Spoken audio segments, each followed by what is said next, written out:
والله يدعو إلى دار السلام ويهدي من يشاء إلى صراط مستقيم.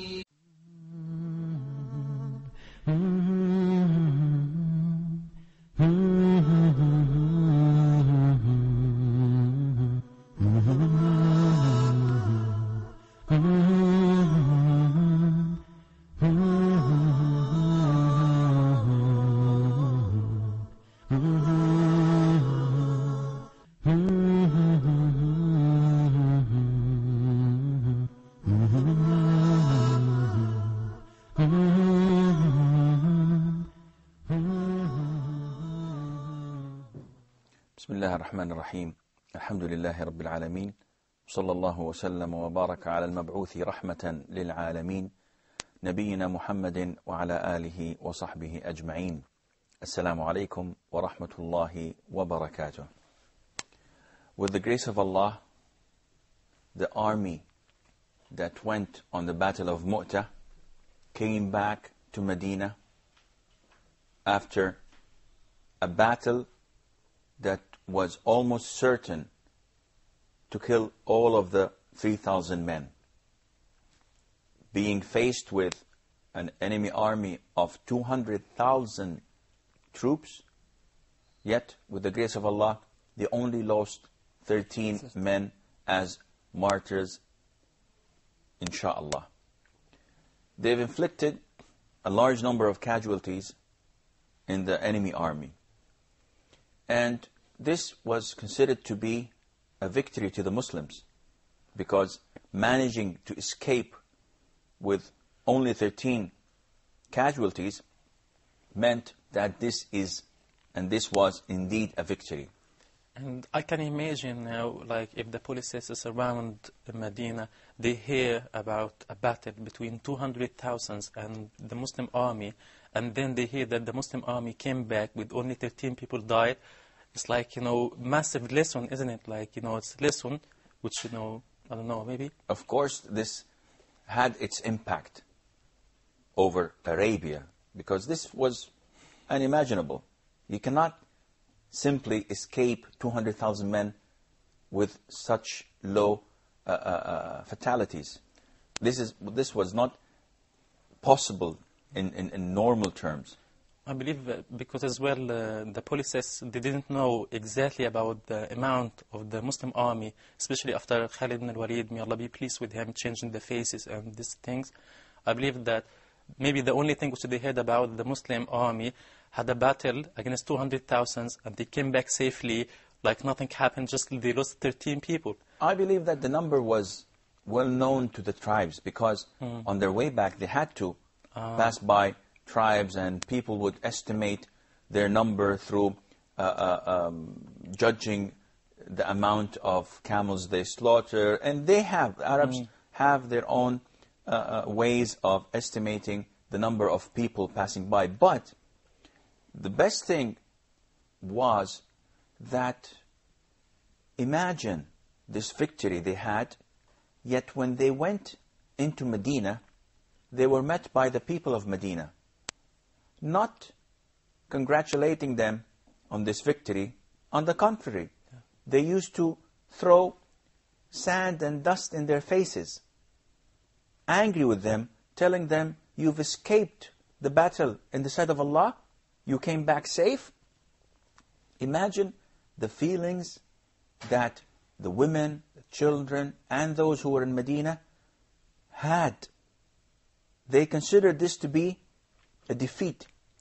And they considered them coming back as running away from battle. So they were throwing the sands in their faces and calling them Ya Furrar, you who had escaped. And the Prophet ﷺ would say to them, no, they did not escape. They will retaliate, insha'Allah, soon. So the Prophet ﷺ comforted both parties, and at the same time, he gave them the glad tidings that the 13 men who died in the battle of Mu'tah, they would not, at the moment, they do not wish that they were among you. Because what they found at the side of Allah, the blessing, the paradise, the heavens, is far greater than what you are enjoying at the moment. So it was revealed to the Prophet ﷺ that tell your people that those who died in the battle of Mu'tah are happy where they are, and they would not be pleased to be with their family and their loved ones at the moment. After the battle of Mu'tah, the tribes around Medina may have second thoughts about what was going on, and especially the tribe of Qudaa, as they themselves aided the Byzantine army. They were up north. So the Prophet ﷺ thought of teaching them a lesson, and at the same time he thought of teaching the tribes around them a lesson for what they had done. So immediately afterwards, he sent an army in what is known to be Ghazwat That Salasil. And he had Amr ibn al-As as the leader of this detachment. It was a military expedition of 300 men, Ansar and Muhajirin. And they went. After they traveled for a few days, they came to know that the tribe of Qudaa is gathering an army to raid Medina. And they heard about the coming of this army, so they're gathering more tribes to attack the army. Amr ibn al-As, may Allah be pleased with him, evaluated the situation and thought that the 300 men with him were not sufficient. So he sent to the Prophet ﷺ for reinforcement, and he set camp. And the Prophet ﷺ immediately sent an additional 200 men led by Abu Ubaidah Amir ibn al-Jarrah as reinforcement. And in this army of reinforcement were Abu Bakr and Umar, may Allah be pleased with them. The minute the army was full and joined together, Abu Ubaidah Amr ibn al-Jarrah, he was supposed to lead, as he is the higher commanding officer. Yet Amr ibn al-As did not agree to that, and he told him that I am the leader of the original army and you came as reinforcement. And it wasn't a struggle of power, but it was difference in opinion. Yeah. Now remember that Abu Bakr and Umar were in the army, yet they let the leadership to Abu Ubaidah and to Amr ibn al-As. Abu Ubaidah Amr ibn Jarrah, being a companion of the Prophet ﷺ and a leader himself, agreed to what Amr said, and he gave him the leadership. And from there, Amr and his army went around the areas, and the army that was about to form and attack Medina was dispersed, and they all went in different sides of Arabia, running for their lives. In that expedition, we learn that it is permissible for someone who is below others to lead them. Because Amr ibn al-As, by the consensus of all scholars, was far below in status from Abu Bakr, Umar, and also Abu Ubaidah Amr ibn Jarrah. Yet this did not degrade these great companions, because they were led by someone who they were far superior to. They were following orders. And this is also another thing that Muslims should follow. We should follow the chain of command. And this is an Islamic aspect. Without following the chain of command, unfortunately, things go into chaos and mayhem. Because if everyone decides to be an officer, there won't be any soldiers. Yeah. And like they say, all chiefs and no Indians. And this is not acceptable in Islam. If Allah Azza wa Jal appoints someone to be the leader, we all have to obey him. And that is why the Prophet ﷺ once said in an authentic hadith, whoever obeys me, obeys Allah. And whoever obeys my Amir, my leader, the one that I appoint to lead, is obeying me. And that verse in Qur'an as well, Allah, the Most Almighty, is telling His Prophet ﷺ in Qur'an, Prophet ﷺ, tell them, if you do love Allah, so then follow me. Allah loves you. So it's an order from Allah Himself that we have to follow the Prophet's orders. Yes, this is beyond questioning. But now we're talking about obeying the rulers and the leaders. And it's something different. There's another verse where Allah Azza wa Jalla talks to the believers and tells them that you believe, obey Allah, obey the Prophet ﷺ, and those who take charge of you, who are in charge. And this is an Islamic aspect, that you obey those who are in charge as long as they are obeying Allah and the Prophet ﷺ. If they instruct us to do something that was wrong or against Islam, it is forbidden for us to obey them. And as an example, if you recall Abdullah ibn Hudhafa, when he was appointed once to be the leader of a Muslim expedition, and the Prophet ﷺ instructed them to obey him. And he was a man of humor. He loved to joke a lot. He was a funny man. Funny is something when someone is doing funny things. But he is not in the sense of that he was a funny person. He liked humor, practical jokes. So he went with his people, and once he was irritated, he wanted something, they did not want to give it to him, so they built a fire, a big fire, and it was very cold, and he ordered them to go inside the fire. And they were hesitant because who would kill himself? So they didn't know what to do, but then they agreed not to go into fire, and he told them that I was just joking with you.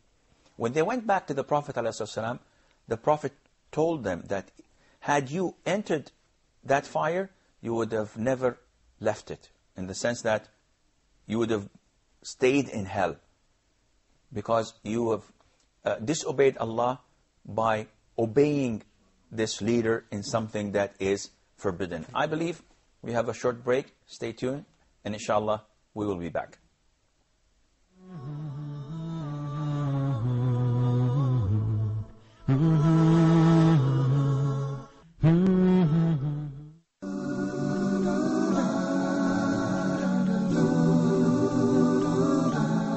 According to the Qur'an, we live in a universe that worships Allah. It is not just human beings who celebrate His praises, but animals as well. Join us every Wednesday at 20 GMT for your show, Even Animals Glorified.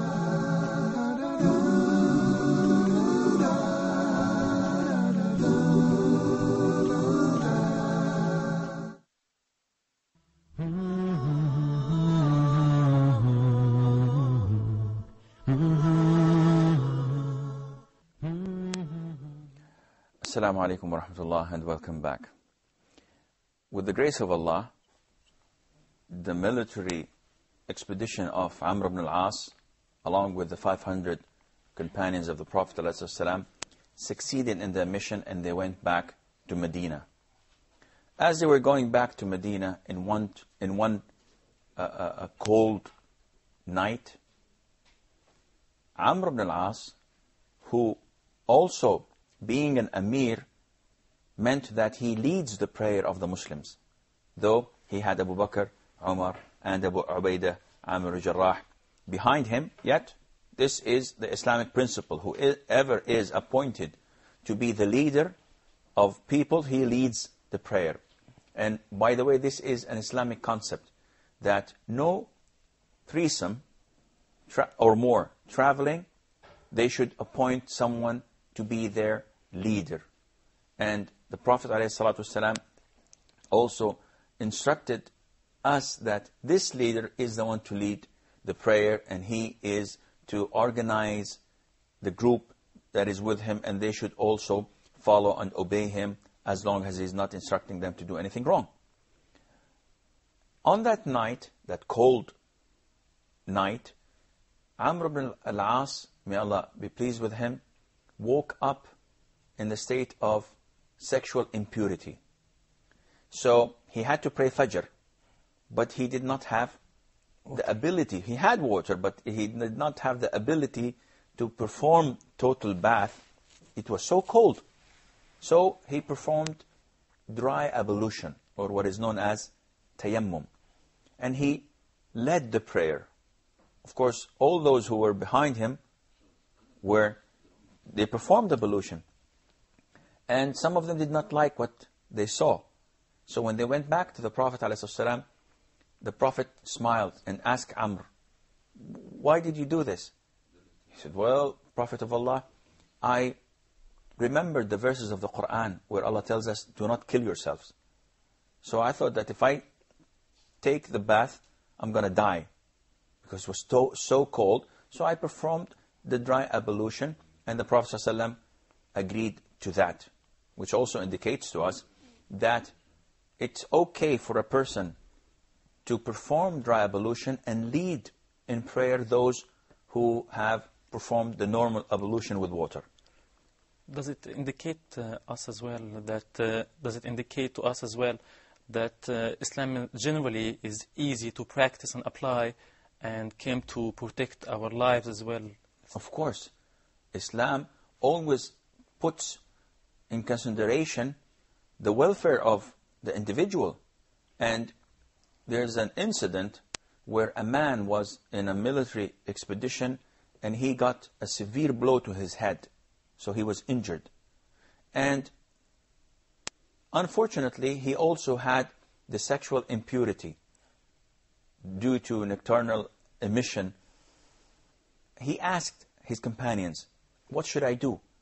If I perform the total bath with water, this might affect the wound. And they told him that you have to. It's a must. You have to perform a total bath, take a total bath, so that you can pray. So he did, and he died as a consequence. And when the Prophet ﷺ knew about this, he was very angry. And he said, they killed him. May Allah kill them. Had they not asked if they did not know? Why? The treatment of ignorance is asking. So if you did not know the verdict, say, I do not know.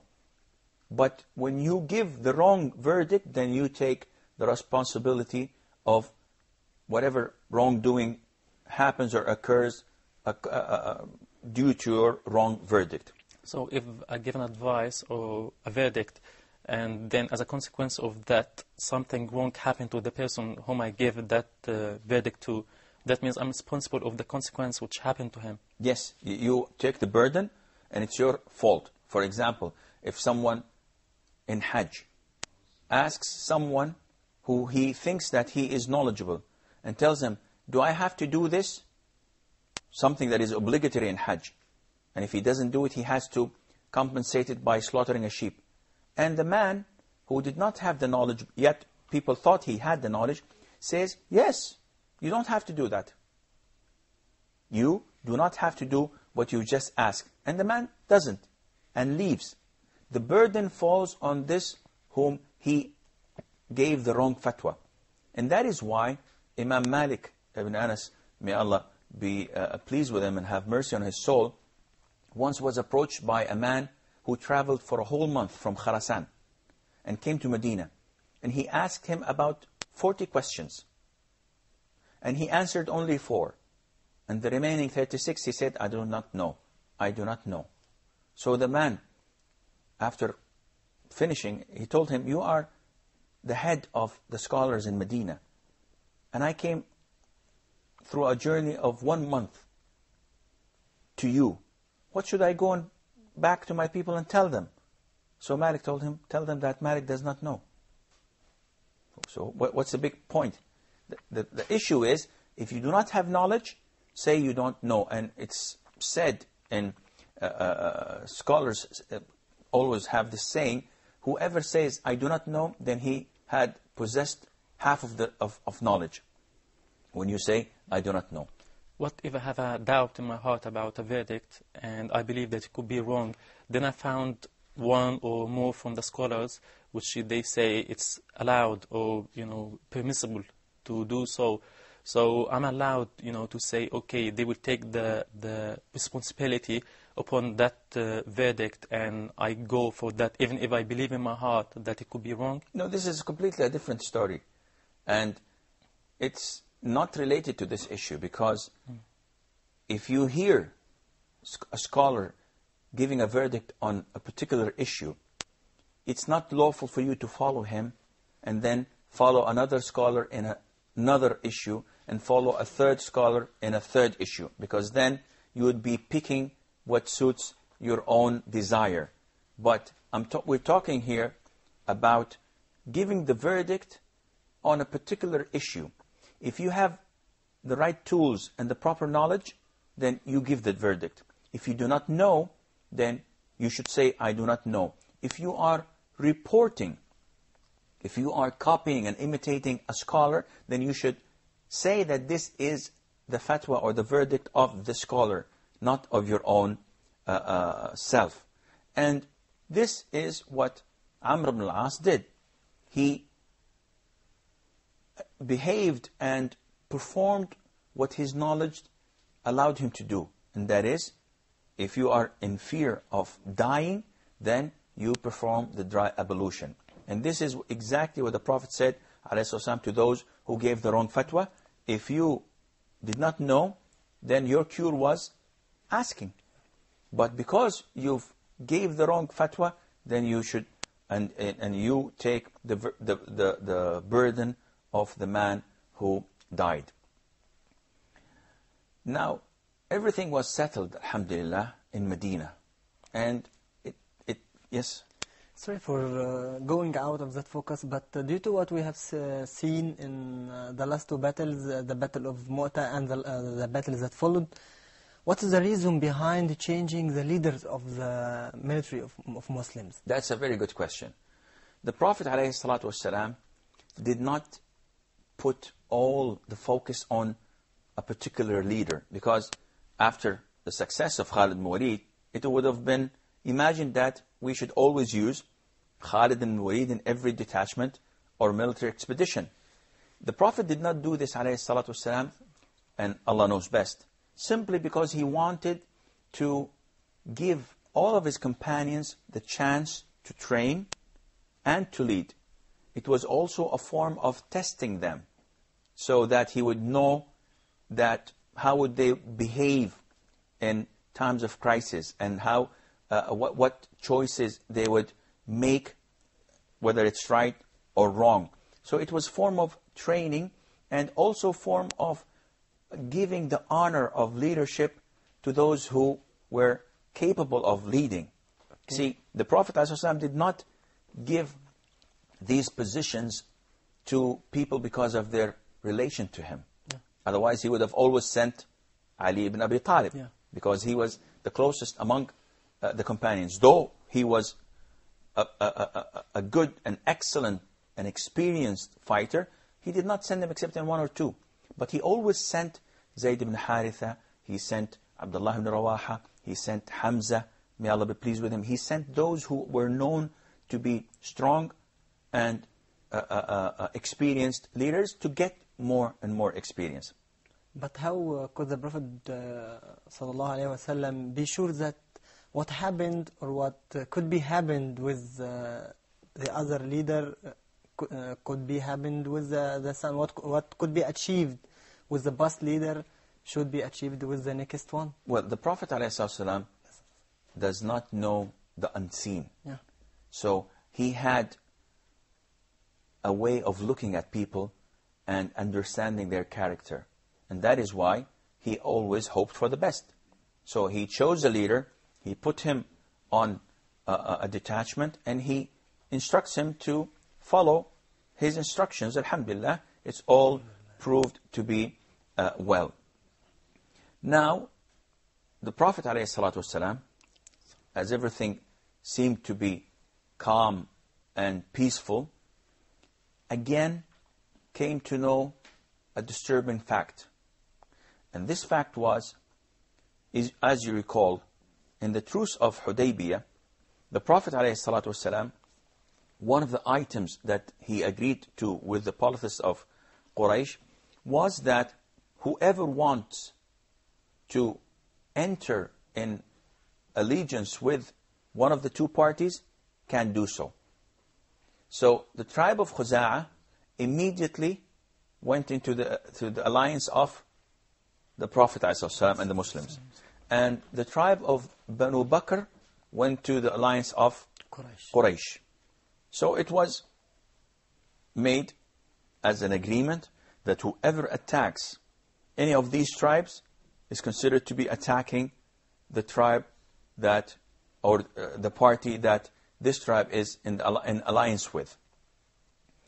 And this was fortunate for Khuza'ah and for Banu Bakr, because Banu Bakr, because of the long time feud between the two tribes, Banu Bakr thought that this was the right time to avenge the dead and to attack Khuza'ah just when the time was right. And I'm afraid that this is all the time we have for today's program. Insha'Allah, when we meet next time, we will elaborate a little bit more on this issue. But until then, fi amanillah, wassalamu alaikum wa rahmatullahi wa barakatuh.